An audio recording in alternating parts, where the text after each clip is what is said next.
Hey, everybody. Welcome to This Pink Cloud. We are a show that is about multiple pathways to recovery, mental health, all that good stuff. I am DJ Kelly Reverb, your lovely host, and I am back. Yes, we were off last week, in case you didn't realize. Be sure, like, subscribe, all that good stuff. I am super excited to have my longtime friend and I guess I would say homeboy from Heiko.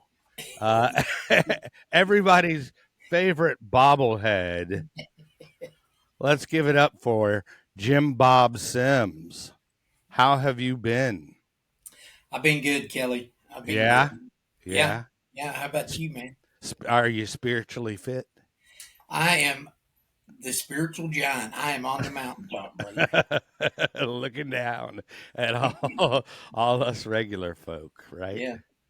Yeah. So a little backstory, just in case people don't know. I actually met Jim Bob at a thing called IOP, which is intensive outpatient, because we both went to Summer Sky at around the same time, and then we started talking on there, and I was like, he's a good dude, and then we became friends. We Right? did. Is We that did. how it goes? That's Is that that that's it in a nutshell. Yeah. all Yeah. right? All right. We met through IOP. I think you and some of your cronies Cronies. were I like it. actually got released maybe Right. 2 or 3 days before I went in. Yeah. And I think, yeah, we met on IOP, and then we met face to face when we were doing some of those uh, once a month Friday afternoon Sure. talk to the Bring client bring thing. the message to Yeah, yeah to 12 step, 12 stepping, brother. yeah, that 12 stepping, brother. I like it. I like it. I like it. Well, so yeah, dude. I mean, I guess give the people, the Jim Bob backstory. How did it all start? I mean, we know you are a businessman, even though you are in overalls uh, currently. But yeah, give us the backstory of how the drinking career started with Jim Bob, and then where it went. Yeah, well, I mean, I don't want to get too far off in the weeds. I pretty much had a drinking problem, you know, in by my mid teens. Okay. Uh, Late teens for sure. By the time I reached senior in high school, I was drinking every day, all that kind of stuff. Mm-hmm. And it just progressed over the years. I guess I was what they call a high functioning alcoholic. I never Right. really, I did lose one job. There were some other things in my story besides alcohol at Okay. various times of my career. Well, And feel free to share what you want. So it's not just about drinking. yeah, You know. anyway, I worked at this place in Amarillo Okay. uh, for over a decade, and Mm-hmm. anyway, they started that random drug testing thing, and uh, went on.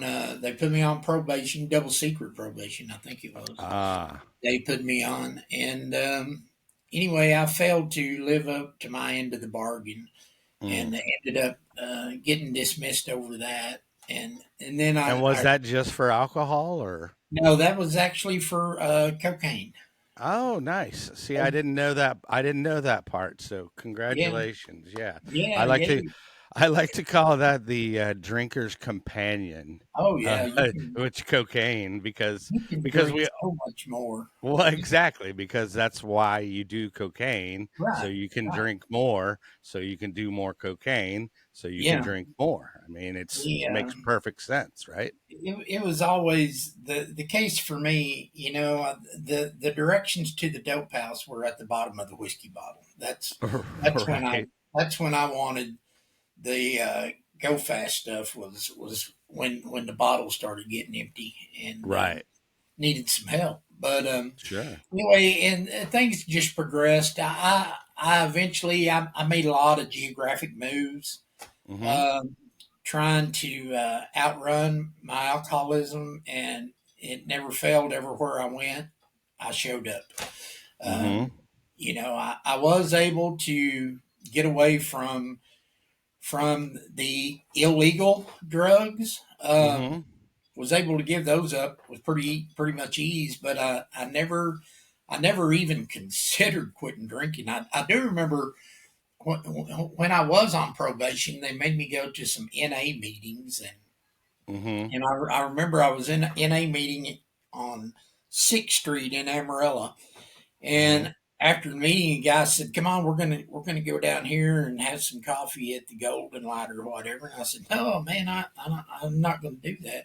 They said, "Where are you going?" I said, "I'm going across town to the old Santa Fe Lounge." And Right. they said, "Man, you can't do that. You're in recovery." And I said, "From cocaine." I said, "I'm not in recovery from alcohol. All I'm right. learning how to drink, you Sure. know."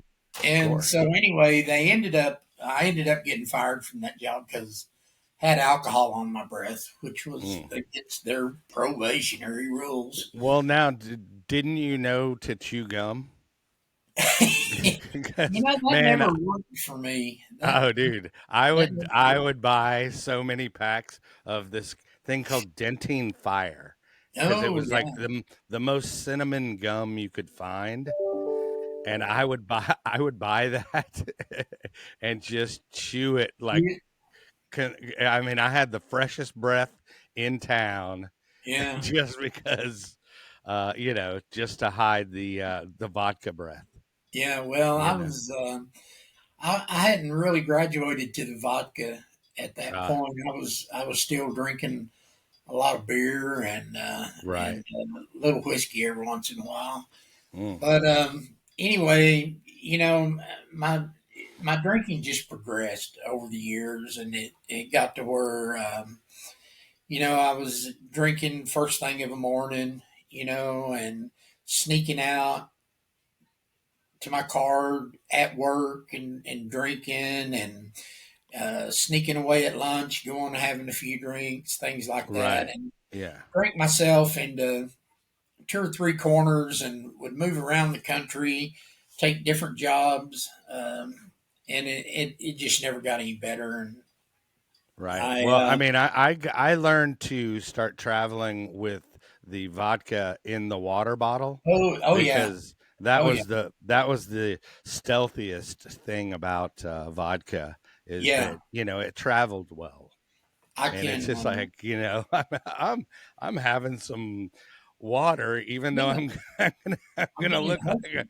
even though I'm gonna go You, afterwards. you may have to pick me up here in a minute, but I'm going to be hydrated. Yeah, right. So anyway, I finally just got to the point where I couldn't go on, and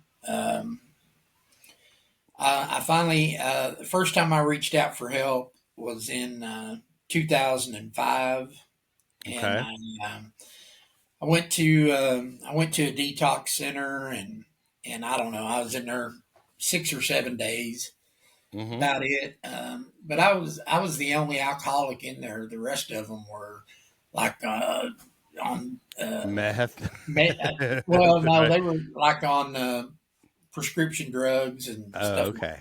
that. Right. Um, and there were some sure enough batshit crazy people in there. Oh, Uh, yeah. that we were on lockdown. We couldn't get out.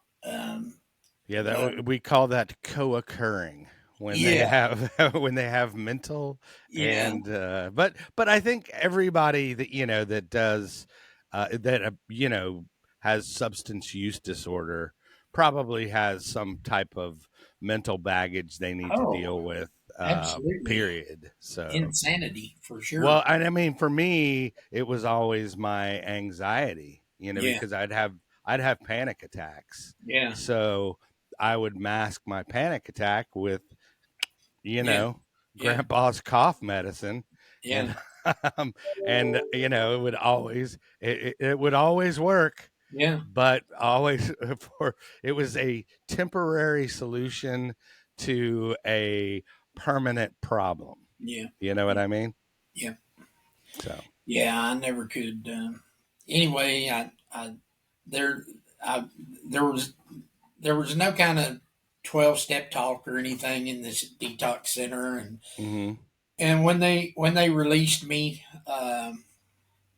man, I went home and I stayed in bed for about 6 or 7 days, and my wife that I was married to at that time, Mhm. uh, she asked me, and she had been in recovery. She had started going to AA. She had about 6 months sober, and Okay. she asked me if I was going to live this way the rest of my life, and I said I don't know. I said I might because I'm scared to leave the house. Because I Yeah. said I know if I do, I know where I'll go. I'll go straight to Right. the liquor store. Sure. And so she said, "Well, why don't you go to an AA meeting with me?" She said, "If she said no pressure. If you don't like it, you don't have to go back. Just go try it. Mhm. And so I went and I picked up a desire chip and I listened, and there were probably 15 people in there, and of course they were having a newcomers meeting because I was in there, and Right. everybody telling little snippets of their story, and I'll never forget after the meeting was over, we were going home, and my wife said, "Well, what do you think?" And I said, "Well, I think I'm pissed off at you." Mhm. She said, "Well, why are you pissed off at me?" I said, "You've been coming down here every night telling stories about me." And she said, "No, I haven't." And I said, "Bullshit." I said, "Every one of them people in that room tonight were telling my story." And she said, "No, they weren't. They were telling their story." And I said, "Bullshit. This is Right. too close to home, too close to Yeah. home." Right. Too ironic. And so she said, "Well, if you don't believe me," she said, "come back tomorrow night." And I said, "By Mhm. God, I will." Right. And I went back the next night, and I'll be damned, Kelly. They were talking about me again, and a whole different set of people. Right. Well, I'm by no means, I'm not a genius or anything, and I don't know. By this time, I'd been sober maybe 8 or 9 days. Mhm. I was not clear headed, but I was starting to think a little bit, and the first of many light bulbs came on, saying, "Hey, wait a minute. Maybe these people did drink the way I drank. Maybe they do know what they're talking about." Mhm. And they were all laughing, having fun, and hugging on me and telling me they love me, come back, do all this, Right. and, Works if you and work it. yeah, Yeah. I mean, they looked like functioning human beings, which I Right. was not. I Right. was not. Yeah. And so anyway, I started going. I started going. I first got sober in Granbury, and they had 3 meetings a day over there. They had one at 10 a.m., one at noon, and at that time 8 p.m. And so I was employed. I was it's kind of my own boss kind of thing, contract labor, and Which working always in. works well when you're your Yeah, own boss. yeah, Yeah. yeah. But I kind of working in the oil field stuff in the Barnett Shale, doing some of that stuff, and Mhm. anyway, man, I started going to meetings. I mean, I went to 3 meetings every day, and I did that for the first 9 months, and Okay. I fell in love with AA. I felt so much better not drinking, and Right.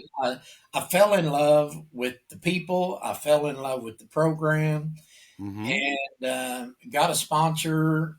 Uh, Worked the steps.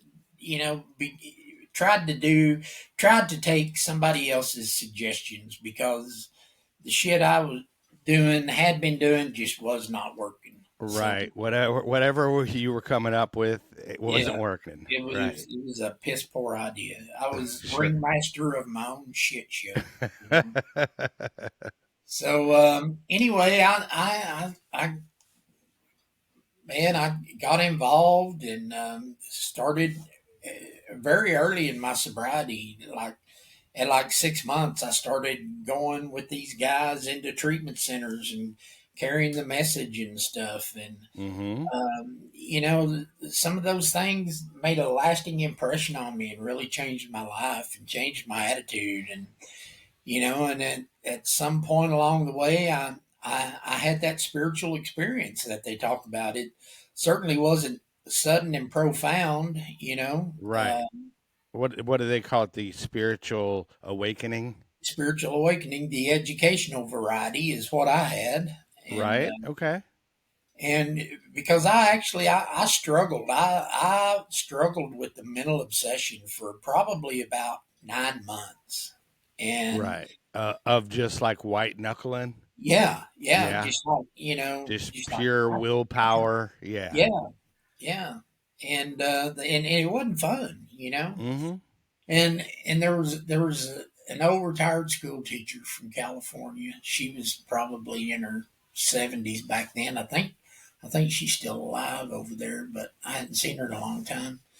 But she told me one day she saw me struggling, and she said, "Jim Bob," she said, I see it, you know." And she said, and she handed, and you could tell she was an old school teacher because she handed me a laminated card that she Mm. had made up herself, Okay. and on one side of it it said, "The pain is not in the surrender," and you turn it over and it said, "The pain is in the resistance." She said, Mm. "You got to quit fighting, Jim Bob." She said, "You got to surrender," you know, Mm. and I took that to heart, and I don't know, you know, I don't know how it happened. I don't know when it happened, but all of a sudden, the mental obsession to drink for me was gone. Mm-hmm. It had been removed, you know, Okay. and man, and I got on fire. I did. I got on fire in AA. Started doing all kinds of service work, Mm-hmm. and I had a really good run. Started, you know, sponsoring people, and you know, continued going into treatment centers and just doing anything I could. And Right. I had a good long run. I stayed sober for just almost 12 years, Yeah. about 11 years and 9 months. But So you got sober in 2005 was the got initial? sober in Okay. 2005. Okay. So um, I can tell you, and we've talked about this, Kelly. Mm-hmm.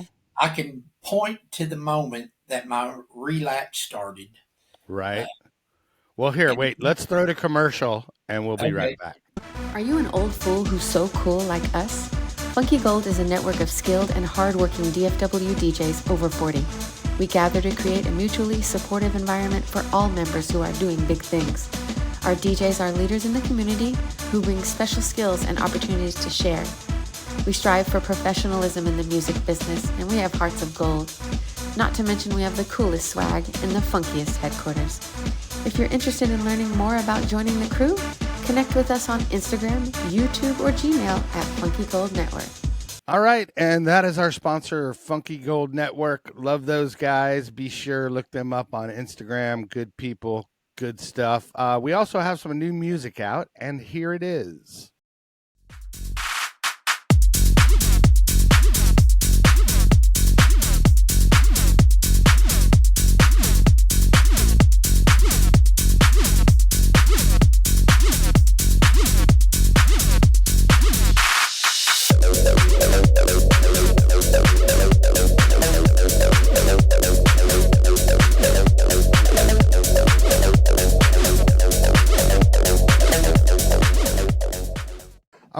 And that is the latest one that is streaming on all major platforms. Of course, you can follow me on Spotify, Apple Music, just under Kelly Reverb.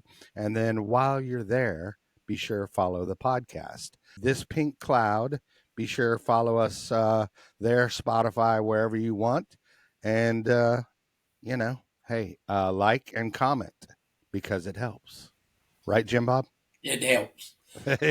It helps. It All right, so I wanted to leave the cliffhanger because I found this when I first heard your story. I found this fascinating and baffling about you. That you had, I mean, you were basically, an old timer in the program, what they would call an old timer in the program. I mean, you had some serious years under your belt, right? yeah. Um, so and not meaning age wise, because I mean I could be an old timer or whatever, but that's just what they call people with long term sobriety. I found this, and I don't want to step on the story, so I'll go ahead and let you pick it up. But I found this fascinating and baffling. So yeah. Anyway, I was it was birthday night at my home group, and I was picking up my 10-year chip. So this Mm-hmm. would have been 2015, Okay. December 2015, Okay. and I was standing up there at the podium, and I was looking at that chip with that X in the center of it.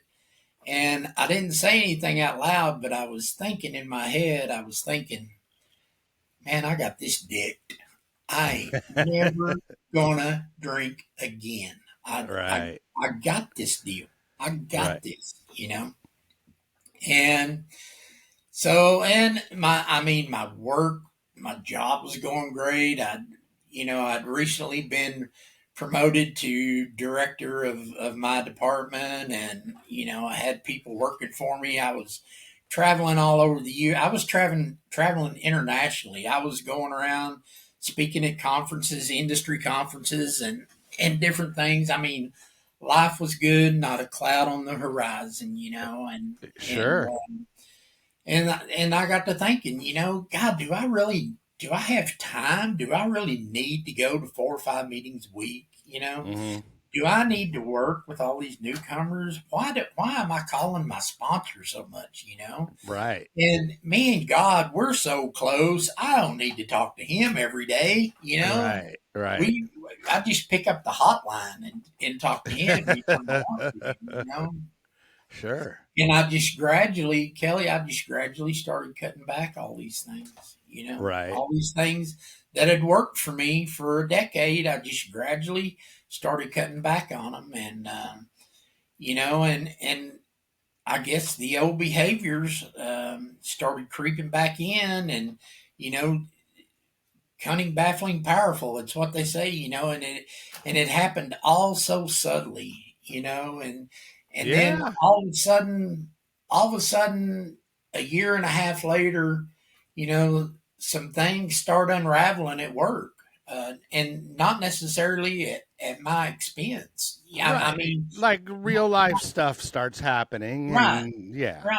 I mean, we had some bullshit going on at work, and I was really upset about. I was angry about, and I was full of resentment. I was wondering if I was, because we were going to have a change in management. I was wondering if I was going to keep a job. I was full of fear. I was full of anger. I was full of resentment. Mm-hmm. And I was on the Gold Coast of Australia speaking at a Okay. conference. And they had us in a condo overlooking the Pacific Ocean, and it was beautiful. And it reminds me of the passage out of the big book that says, not a cloud in the sky. And Mm-hmm. I'm looking out this big picture window at the ocean, and taking a drink is the farthest thing from my mind. Mm-hmm. But yet I'm full of all these emotions, and so I'm going. We're staying in a condo, so there's ice box and everything in there. and it was like a 4-bedroom deal. So there was another couple people staying in some of the other rooms with us. Mm-hmm. And so I went to go get me a glass of water, and I went to get some ice out of the freezer. And I opened the freezer door up, and there was a bottle of vodka in the freezer. Right. And I mean, the first thought that came to my mind was, man, I know exactly where that will take me, you know? Mm-hmm. And I grabbed that bottle and took a big, long, hard pull off of it, and immediately sensed that feeling of ease and comfort.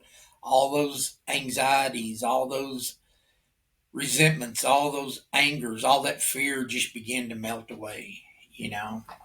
And then I think the I thought just lost hit my connection with head you. about that passage from the Hold big on one book that second. says, we cut ourselves off from the sunlight of the spirit, insanity returns, and we drink. And for us to drink is to die. But I think, I do believe that the minute I put that bottle to my lips, I died spiritually. Um, Okay. I lost any contact that I had with my creator. Alcohol immediately, although you maybe it didn't seem it at that time, but alcohol was once again in control of my life. Mm-hmm. That was my Well, power. they do So anyway, they do call it spirits for a reason.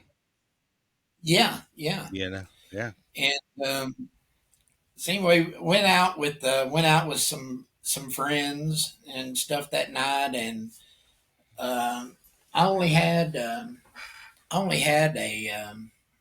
couple of drinks. I nursed a couple of drinks all night long, you know. Right. And Except so for that one I'm huge belt. yeah, yeah. Right. And so That I'm starter belt. walking back to the hotel, and I'm thinking, that's my problem. I'm thinking I have this magical mind, Kelly. I have one side of it uh, manufactures bullshit, and the other Mm-hmm. side buys it, and it's just a Right. never ending supply and demand thing. But Right. so I'm thinking maybe I'm not an alcoholic. I can do this social drinking thing. I only had 2 drinks tonight. I can do this. Right. And so got up next morning, didn't really think too much about it, performed all my duties, didn't wake up jittery or none of that stuff, and performed all my Mm-hmm. duties, did my speaking engagement, all that. And so me and a couple friends were going to go out the next night, and she had she knew my background. She knew my story. We're Mm-hmm. very close friends, Okay. and she just looked at me and she said, "Jim Bob," she said, "What the fuck are you doing?" And I said, Mm-hmm. "Well, I guess I'm drinking." And she said, "Well, then by God, let's drink," you know. Right. And so we tied a pretty good one on that night. And so this time I'm walking back to the hotel, still thinking, and I'm thinking this time, maybe I should stop at a liquor store and pick up a half pint because I might be a little jittery tomorrow. So you went and bought some maintenance, right? Yeah, Just because yeah. any intelligent drinker knows that at some point there will be some repercussions Mhm, where you might actually feel a bit of a hangover mhm, and have to chase it mhm, with a little hair of the dog, mhm, right? mhm. I stayed Yeah, go I ahead. Pick stayed it pretty up. drunk for about 3 months. And like I said, I was in the process of trying to finish my college degree. I was a late bloomer. Um, Okay. and so I decided that I had to get sober again. So I took the walk of shame, went back to AA, Hmm. and got a desire chip, got a new sponsor, started working the steps all over again from square one. And I don't know, I got through step 5 with my sponsor, and I had, I don't know, 91 or 92 days put together. But as I mentioned, by this time I'm unemployed, Hmm. and I'd been unemployed for about 2 months, and sobriety was not my number one priority. And next thing you know, I'm off running again, and this time I wouldn't come back. I But I love to point out the fact that you had that X on your Yeah, chip, yeah, and that 10 years, yeah. dude. I got I this had an shit. XI, Right? Yeah, right? but I didn't have it. I didn't have Mm, it, and that became and I stayed out for I stayed out for approximately 3 years. mhm. I think I started drinking in September of 17, and I finally got a belly full. I checked myself into the summer sky on August 29th of 2020. So Yeah. I had a solid 3 years in there. I might have had 90 or 95 days somewhere in there that I wasn't just Right. in a total oblivion drunk, but Mhm. it was miserable. I had decided that I was never going back to AA. I'd tried it twice.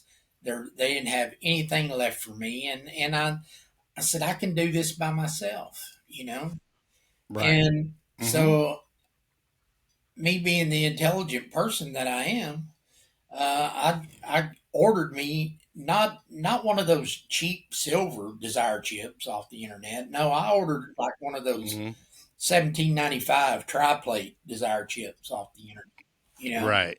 and, I Mhm. got my big book, and that's all I need. Desire chip in my big book. That's all I need. And Right. I didn't cut it, man. It cut it. Yeah. I tried going to church. That didn't cut it.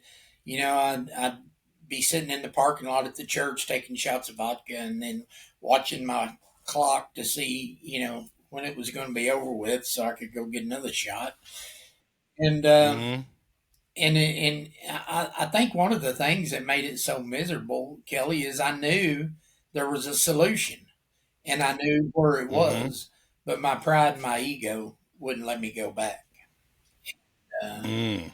and Well, okay, so for those that don't maybe know the solution, what did you know the Well, solution to for be? me, it's the 12 steps of Alcoholics Anonymous is what it is Okay. for me, and Sure.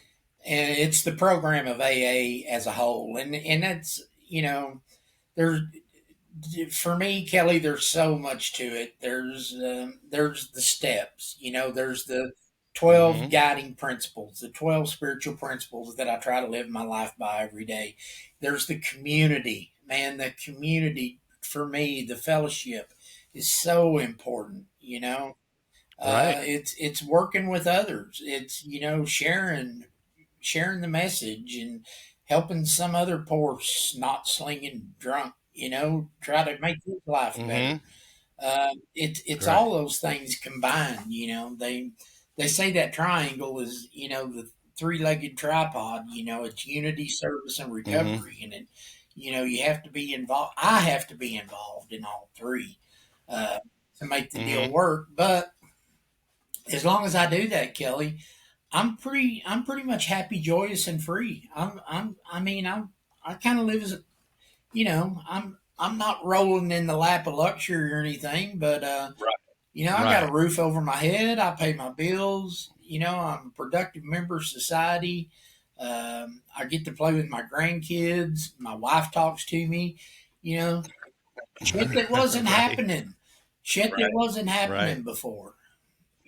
So when I put all those things together and I stay involved, my life is good. Right. My life Right. is I cannot quantify how much better my life is when I'm not drinking. Yeah. Well, I can understand that. Yeah, Right. I, Right. I I can remember the tail end of my relapse, Mm-hmm. I can remember going to bed at night, and my wife would already be in bed, and if she wasn't already asleep, as soon as I would walk in the room, she'd roll over and turn her back to me and pretend to be asleep. Yeah. But I Yeah. can remember looking at that bed and thinking, God, let tonight be the night that you take me away, so I don't have to get up and Uh, do this shit again tomorrow. Because I knew right. exactly what I was going to do. And I told you Right. my routine. My routine was wake up at 4 a.m. in a puddle of sweat, you know, Mm-hmm. uh, search around, find my hidden bottles, grab my Mm-hmm. quilt, go get in my recliner, turn on Andy Griffith on the Sundance Channel, and sip vodka Yeah. and watch Andy and Opie. Now that that's not normal. Right. That's not Right. normal.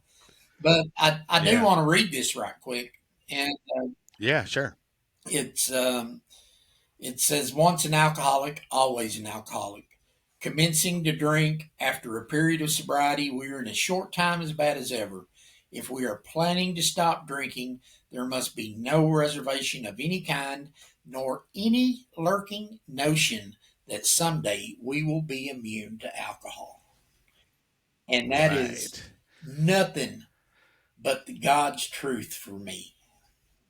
There's nothing to be ashamed of about relapse, and there's really that's what we are. We're fucking alcoholics. We're fucking drunks, Sure. Mm-hmm. Um, but it's not mandatory. It's not Right. mandatory, but it does happen. But that's what I was telling you. The to me one of the strong things of AA for me is the fellowship, the community, but one thing I'll say about AA Right. is they do not shoot their wounded. They Right. welcome you back in with open arms. They love you. They help you get back on your feet. And Right. they're genuinely glad to see you back. You know, Mm-hmm. and Right. I at the end of this last go around, I wasn't even wanted in my own house. Right. Yeah. Yeah. I was. Yeah.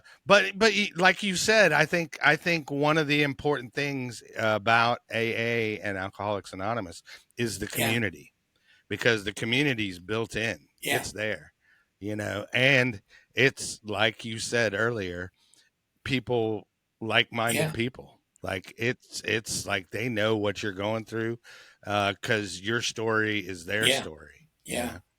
It So is. It's. I don't know. I mean, we don't get in an argument, but I go to meetings with a guy, and he tells me regular. He says, these meetings don't keep me sober, and I said, well, you sure do go to a lot of them, you know. right.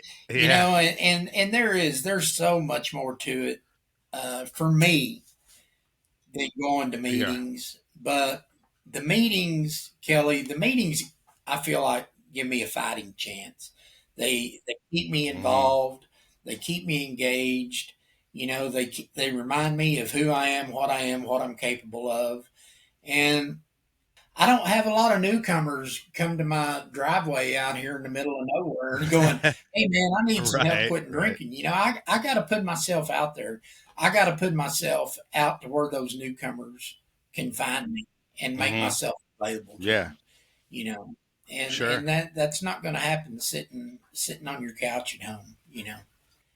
I owe so much of what I am today. I'm just going to say that I owe it to God. Or owe it to my Hmm. higher power. Sure. Um, Hmm. and I have gotten back active in church. I still kind of have mixed feelings about it. Sometimes I get real frustrated with organized religion. Uh, and Hmm. sometimes the preacher can still say things that makes the hair stand up on the back of my neck.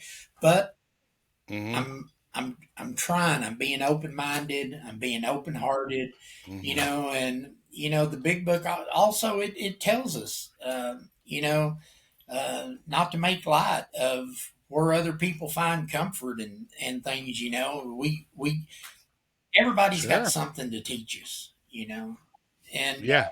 Yeah. Well, and I like how, I mean, I think for you, and I'm not trying to put words in your mouth, but I think the good thing about the program in general is that it's structure. mhm, It's structure. It's there. It's it's going to be in every yeah, city you go to. Every city you go to, there you can find a meeting, and then also it's just that, okay, do this,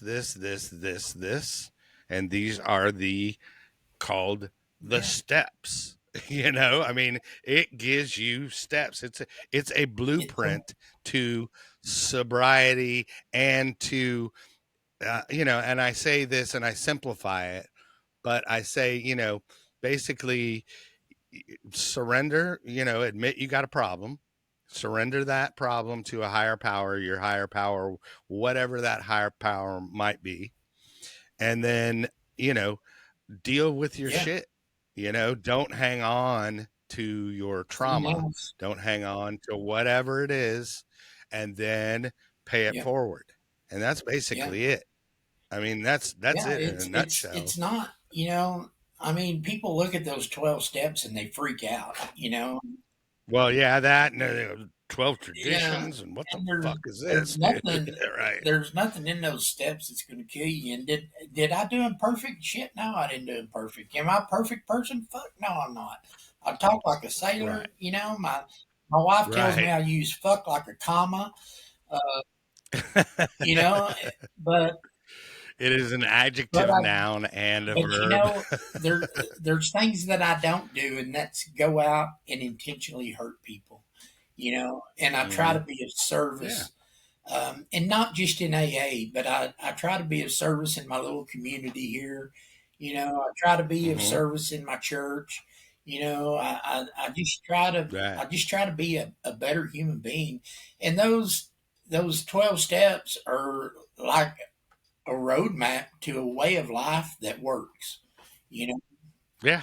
in a Yeah. nutshell, I Sure. don't know if I've shared this analogy with you or not, but to me, it's like if you've ever been to a kid's birthday party at the bowling alley where they put those big rubber things in the alleys to keep the balls from going down the gutter.